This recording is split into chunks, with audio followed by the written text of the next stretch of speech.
নমস্কার বন্ধুরা, কবিতা কিচেনে আপনাদের সবাইকে স্বাগত। আমি আশা করি তোমরা সকলেই ভালো আছো। আমি তোমাদের জন্য একটা রেসিপি নিয়ে চলে এসেছি, তোমাদেরকে দেখাবো কি রেসিপি নিয়ে এনেছি। হ্যাপি দীপাবলি, সবাই ভালো থেকো, সুস্থ থেকো, আর খুব খুব করে বাজি পড়াও, কিন্তু ছোটো ছোটো বাচ্চাদেরকে খুব দূরে রাখবে বাজির থেকে। আর কটনের জামা তো একদমই পরাবে না বাজি পরানোর সময়। আর আজকের আমি বানাবো হচ্ছে কাঁচা গোল্লা কলা পাতার মোড়া। কীভাবে বানাবো তোমাদেরকে একটু দেখাই। এখানে দেখো আমি দুধ বসিয়ে দিয়েছি, 1 লিটার দুধ নিয়ে নিয়েছি। এর মধ্যে আমি একটুও জল দিইনি, শুধু দুধটাই বসিয়ে দিয়েছি। এই দুধটাকে ভালো করে ফুটিয়ে নিয়ে ছানা আমি কেটে নেবো। তাছাড়া দুধটাকে ভালো করে জাল দিয়ে নিব। তো এখানে দেখতে হচ্ছে দুধটা হচ্ছে, আর এইদিকে দেখো আমন্ডটাকে আমি একটু হালকা জলের মধ্যে ভিজিয়ে দিয়ে আমি এর খোসাগুলো আমি তুলে নিয়েছি, কেননা খোসাটা থাকলে তিতকুটি হয়, যার জন্য আমি খোসাটাকে বের করে নিয়েছি। তোমরা খোসা সমেতও করতে পারো। আর এইটাকে আমি পাতলা পাতলা করে কেটে নেব।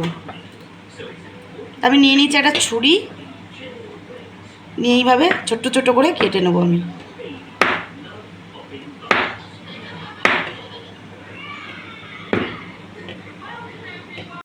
তো এখানে দেখো দুধটা আমার ফুটে গেছে। এখানে আমি অল্প অল্প করে ভিনিগার দিয়ে আমি দুধটাকে কেটে নেব। এই গরম দুধের মধ্যে ভিনিগারটা দিয়ে হালকা করে নাড়তে থাকলে দুধটা কিন্তু একদম কেটে যাবে। তাহলে গ্যাসটা কিন্তু আমি অফ করে দেবো। এবার কিন্তু দুধটা আমার কাটা হয়ে গেছে। এইদিকে দেখো আস্তে আস্তে করে দেখো দুধটা পুরো ছানা ছানা হয়ে গেছে। এই দেখো বেশি বেশি লাগে না, অল্প দিলেই ছানা কাটা হয়ে যায়। দেখো তোমাদের সাথে কথা বলতে বলতেই আমার প্রায় দুধটা পুরো কাটা হয়ে গেছে। তা 5 মিনিট এটা আমি এইভাবেই রেখে দেবো, দিলে একদম খুব সুন্দর দুধটা কাটা হয়ে যাবে। আমি তারপরে এটাকে ছানাটাকে ছেঁকে নেব। এইদিকে দেখো আমার ছানাটা পুরো কাটা হয়ে গেছে। আর এইদিকে আমি একটা নিয়ে নিয়েছি ঝাঁঝরি।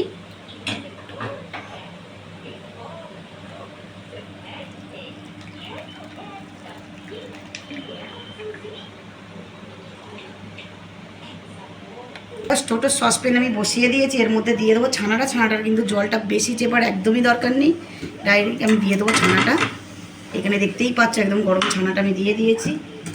এর মধ্যে পরিমাণ মতন আমি দিয়ে দেবো চিনি।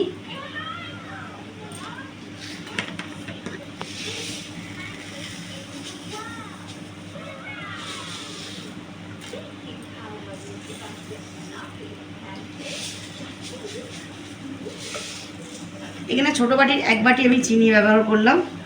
তোমরা তোমাদের পরিমাণ মতন নিয়ে নেবে, কে কেমন মিষ্টি খাও। এটাকে ভালো করে আমার নাড়তে হবে যতক্ষণ না চিনিটা পুরো গলে যাচ্ছে আর একটা চিটচিটে ভাব যতক্ষণ না আসছে।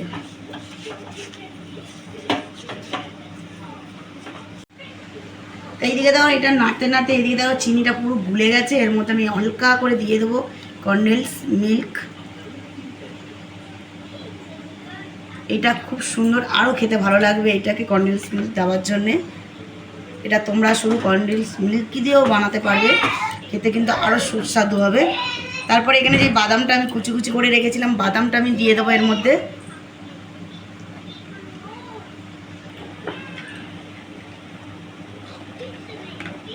এরপরে এখানে আমি এলাচের দানাগুলো নিয়ে নিয়েছিলাম ভেতরে, ওই দানাগুলো গুঁড়ো করে নিয়েছি, ওইগুলো হালকা করে ছড়িয়ে দেবো। তাহলে খুব সুন্দর আরও সেন্ট হবে এটা। আর ছানার মধ্যে কিন্তু এইভাবে কিন্তু তোমরা মাখা ছানার সন্দেশ যদি করতেও চাও বাড়িতে, এইভাবে করবে কিন্তু খুব সুন্দর খেতে হবে।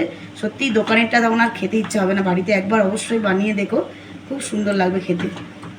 খুব কম সময়ের মধ্যে এত সুন্দর একটা মিষ্টি তৈরি হয়ে যাবে বাড়িতেই, সকলে বসে খেতে পারবে।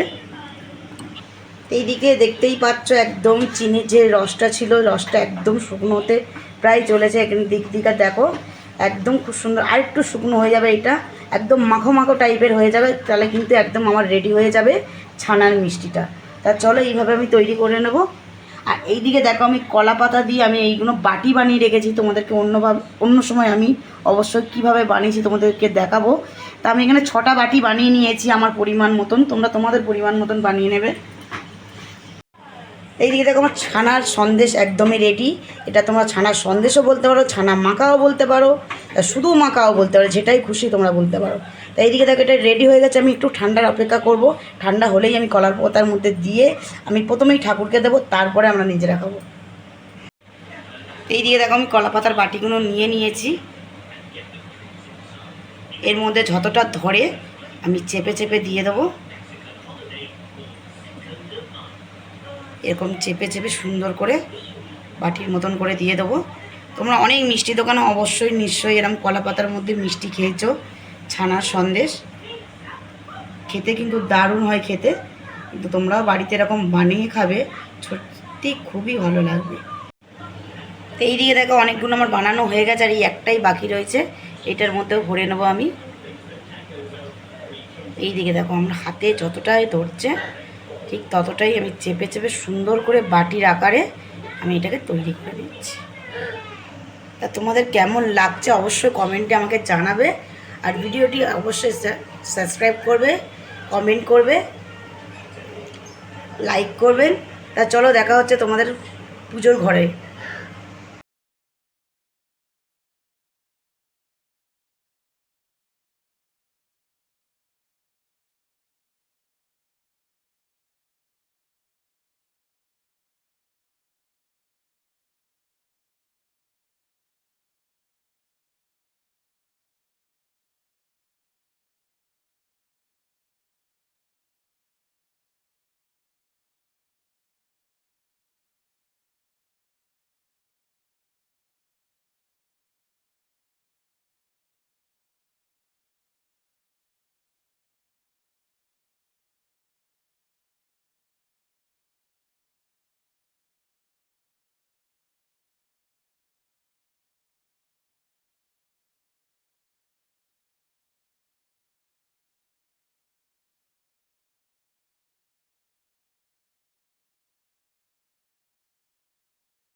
তো এইদিকে দেখো আমার একদম ঠাকুরের কাছে দেওয়া হয়ে গেছে আমার গপুর কাছে, আর গপুও বসে রয়েছে, তোমরা দেখতেই পাচ্ছ সিংহাসনেও বসে রয়েছে, আর এখানে সুন্দর করে সাজিয়ে নিয়েছি।